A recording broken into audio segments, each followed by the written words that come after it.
Hello everyone, and thanks for tuning in for this little video I wanted to talk to you about today about the new carbon fibre artwork. So step this way because I want to show you what we've been up to for what seems like an eternity. I mean, seriously, I think it was probably February this year when I first started to buy some of the materials for this. And this is entirely born out of a curiosity about the material, because I think it's just an amazing material. It's just, well, we both do because Adrian's behind the camera. Anyway, all that stuff aside, the 7 artworks behind me, mixed in with other stuff that I'll talk about as and when, are the carbon fibre artworks. And so far as I know, there is nothing like this anywhere. Correct me if I'm wrong, please, but I've searched and searched and searched online, looking for carbon fibre being the basis of what essentially would be canvas, and I haven't found anything anywhere. So I'd like to think these are just about as unique as you can possibly get. Now, I've written on the website quite extensively about them, and then each one has got its own story behind it, and in fact each one stands on its own merit as being unique. They've all got different quirks, they've all got different features, and as you come in and have a look, I'll sort of, take you through kind of each one as we go through. But the project has been, I've got to be honest, an absolute nightmare from start to finish. If you're working with a new material that you've never worked with before, well then, when you put it into this kind of context, there's no user manual for any of this. So you can't, when you get a problem, there aren't really many avenues to go down to try and find a solution. So every problem you overcome, you have to find the solution yourself. But we've found them, and we've got over the problems, and we've got a series of processes which are quite involved as to how to get these from essentially a raw material collection into something that you see here. So if you come in a bit, dude, I'll describe the process for you as we just look at one. So we're just going to take probably this one just as an example.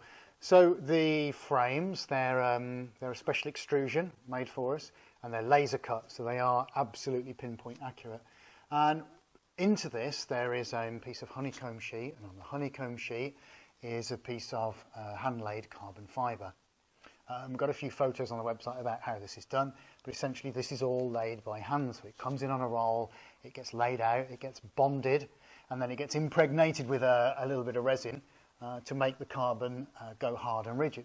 And this is how carbon fibre gets its rigid structure, which is why you get it used in things like the automotive industry, motor racing, etc., etc. And it's just a fantastic material. So when that's done and inside the frame, I then start work on the shapes. And the shapes are really interesting as well, because it's not painted onto the carbon fibre. The shapes are actually made away from the frames. So we've figured out a way of using these rare earth pigments and resin and putting these two components together, and then I'm creating these shapes. After about 2 or 3 days, when the shapes are fully cured, I can remove them from the non-stick surface that they're done on, and if you like, peel them off. And then those can be treated on the reverse. They're sanded, and then they're polished, then they're cut and they're trimmed, and then I can take them to the surface of the carbon fibre and arrange the components depending on what I'm trying to do, and that's the point at which it all starts to come together. When they're laid out on top of the carbon fibre, it's then a question of using resin layers. Now, resin is it's a tricky substance to work with. Those of you that might be watching this that have used resin before will probably sympathise with just what a difficult thing resin is to use. But it's basically a 2-part system, and it's a liquid chemical, and you put the two things together, and then you stir it around, and then it creates a heat reaction, exothermic reaction, and eventually it sets rock hard.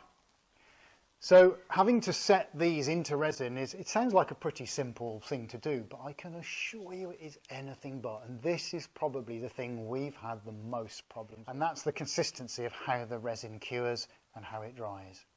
Now, with the vast majority of these, they all have multiple pores on them. In fact, the one that's got the greatest number of pores is the one I'm just stood by here, which is called Little Earth, and this has got 9 individual resin pore layers on it. And that involves a layer going on when it's fully cured, which is normally 5 to 6 days. It then has to be sanded, scuffed, prepared, wiped with alcohol, blown away for debris, etc., before the next resin layer goes on. And that's been done 9 times on this one alone. But what you get with this, and this kind of layering effect is, and this, I've tried to describe this on the site, but it's very difficult to describe unless you're sat in front of it. But you get this 3D effect. Now here I'm lighting it with some spotlights, and when you light it with spotlights, they kind of do that. They expand their depth. Again, I might sound like I'm just talking rubbish, but honestly, you can see it on some of the photos on the site. It's just an extraordinary thing, depending on where you sit and look at it at. So that is some of the procedures and the techniques that we've not bolted over the last 7 or 8 months. I'm only launching with 7 because that's as many as I've been able to get done in that time, as well as do all the other things as well. But what they are, I mean, they are genuinely, you know, I'm not just saying this, they are, I think they're something pretty special, you know, and as 2 people, we're incredibly proud of what we've achieved, because most of the resin manufacturers we've been working with have said, you can't, guys, you can't do this. You just won't be able to do it. You won't get the pigments and the resin and the paints to mix and all that together. You can't do it. And yet, here we go, we've done it. And that's 7 times over we've done it. And they are absolutely extraordinary as just artworks. I can't call them paintings, they're artworks. You know, even from this one, which has got tiny iridescent particles which I've mixed into the resin on the very top coat. It's really difficult to see. You know, that's just one tiny little quirk. And then, you know, under here on Little Earth, you know, I've got 3 different kind of cast objects going on, and there's 9 different shades of between blue and copper going in there. You know, and this sits inside a double frame. You know, everything's got its own little quirks about it, but this is why I like to think they stand on their own as being unique artworks.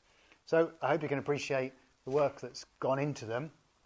Do click away and have a look and have a browse. My favourite one, which I think is the one that looks like the apple, which is, well, I'll let you discover for yourself, but it's inspired by the work, The Genius of Isaac Newton, and his the apple that fell from the tree when he discovered gravity.